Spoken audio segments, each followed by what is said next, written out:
Hey, what's up guys? Radku here, back with another Yu-Gi-Oh video.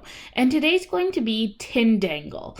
Now, one of my friends actually asked me to build this. It's a pretty weird control deck. It's very strange because the spell cards actually have decent control effects, but then you don't really have much else. The deck is very hard to build just because of the lack of support that they have. Sure, they have support, but none of it is really that good. It's kind of like that Cupid deck I made, where yeah, it has like 4 cards in it, so you can't really build a deck out of it unless you shove in a bunch of engines.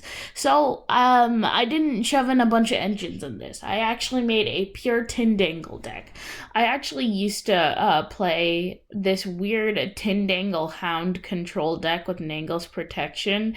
It was super weird, but it actually kind of worked. So, you know what? Without further ado, let's jump right into the deck. Starting things off, I play 3 copies of Tindangle base Gardna. This card is really easy to summon. If you control a face-down defense position monster, you can special summon this card in defense position. You can only use the effect once per turn. Then, if a monster is normally special summoned and is now pointed to by a link monster, by your opponent's link monster, special summon 1 Tindangle from your hand or deck in defense position or face down defense position. It's a very complicated effect. So the fact is that it's really easy to summon, and the whole point of Tindangles is that it has 3 cards on the field. You're supposed to have 3 different Tindangles with different names on the field, and they actually accomplish that pretty well. Because the thing is, you have 3 on the field, then you use those 3 to go into your Tindangle Acute Cerberus, or you can just leave them on the field and continue to gain advantage off of your spell cards, which is pretty good. Then I played 3 copies of Tindangle Trinity. Flip, you can special summon 1 Tindangle base Gardna from your deck. Now, the weird thing is, so the cards in this deck either revolve around base Gardna or they revolve around Acute Cerberus. And even then, Acute Cerberus revolves around Gardna as well. It doesn't feel like the deck is based around Gardna. But it feels like the deck is made to support Gardna, which is kind of weird. But this card is really good because the fact is that you can get 2 cards off the field with just 1 single flip summon. You flip this, you special summon Gardna, then you have the opportunity to special summon another monster because Secure Gardna was special summoned to a Link Zone or something, which is actually kind of cool. Then I play 3 copies of Tindangle Intruder. Not as good as the other ones, but it's basically the searcher of the deck. When this card flip, you can add 1 Tindangle card from your deck to your hand. Pretty good. Just a generic searcher. This is actually kind of good. You can send 1 Tindangle from your deck to the graveyard if a face-up monster is special summoned from the hand or field in defense position while this card is in your graveyard. Special summon this card in defense position. Pretty good. Even though it has 0 defense, you still get another body on the field. Now I play 2 copies of Tindangle Angel. This special summons from the hand or graveyard. You don't even need to worry about its normal effect. Yeah, it's actually kind of good. I only like it as a 2 of, though. I can't play it as a 3 of because we won't get enough in the graveyard to actually supplement that play. I play 1 copy of Tindangle Protector. You can change up to 3 face-down defense position cards you control to face-up defense position. Then if all those monsters are Tindangle monsters, you can add up to that many Tindangles from your deck to your hand. It's actually pretty broken. I actually didn't read the effect. I think I'm an idiot. It says up to 3, so that means it doesn't really matter how many you have on the field. It's basically a searcher. Yeah, I'm actually gonna cut out 1 angel, put this in, and cut out, let's see, I'll cut out a Solemn Judgment because I don't want to cut into the deck's playstyle at all. To put two of these, like, dang, I didn't realize how broken that was.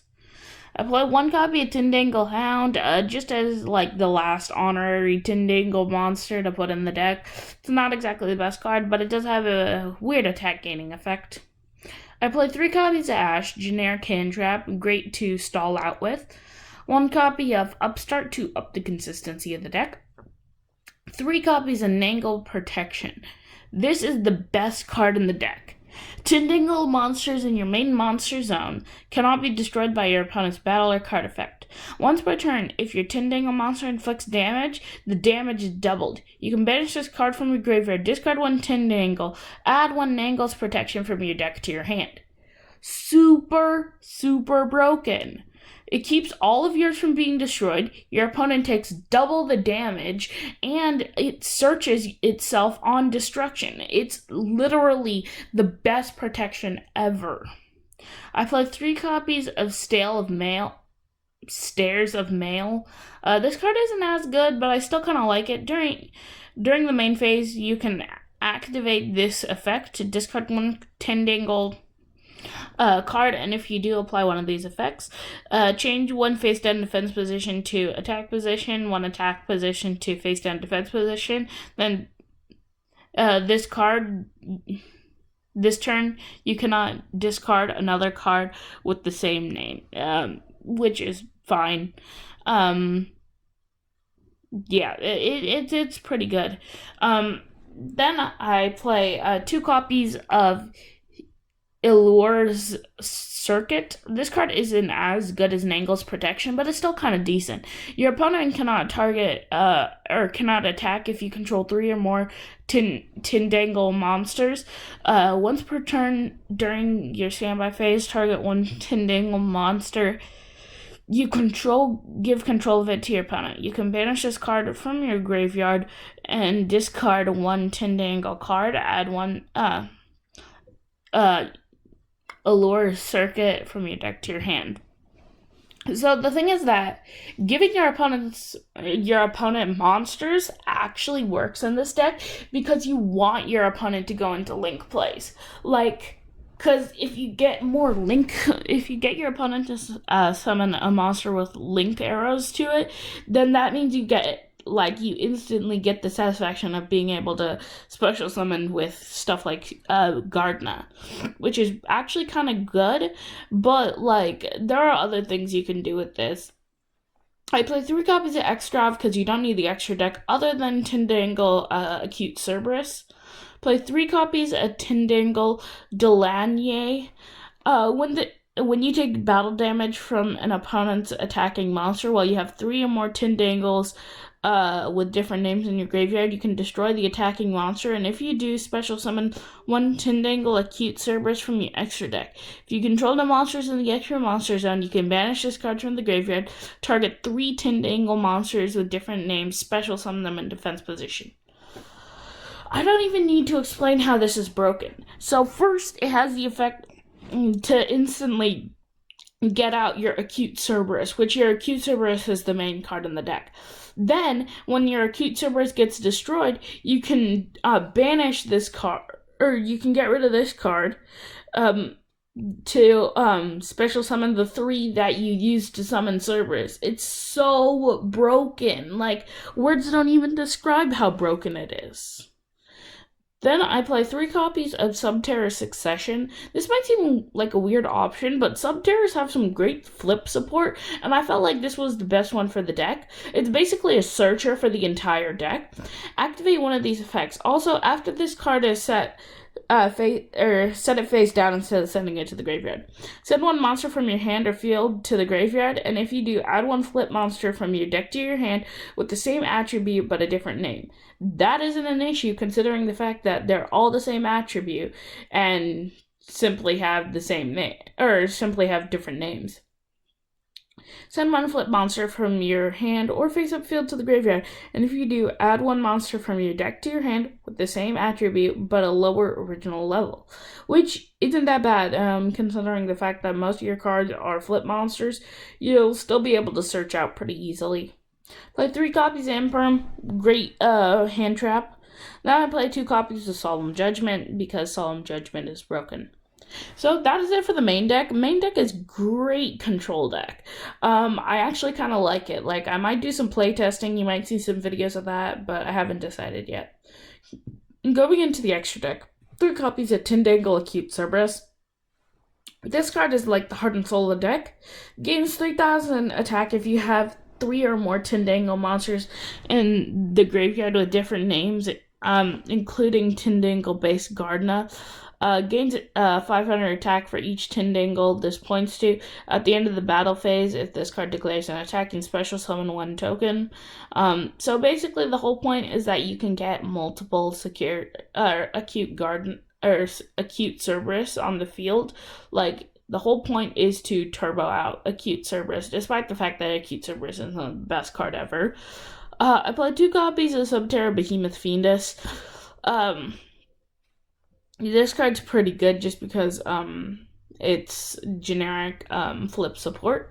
Needs 2 flip monsters. We can easily put that on the field.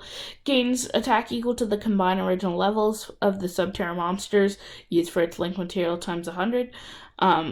Well, considering the fact that we don't play any Subterras, it's probably not going to happen. During your main phase, you can send 1 flip monster from your deck to the graveyard, and if you do, special summon 1 monster from your hand in defense position to a zone this card points to. Then you can only use the effect once per turn. Once per turn, if this card points to a flip face up monster this card points to is flip face up, add a flip monster from your deck to your hand. This supports us way better than it supports Subterras. The only actual flip monster Subterras play is Guru. Like, and it's the best flip monster ever, but like, the whole point is that Subterra Fiendus actually helps us way more, which is why I play 2 of it.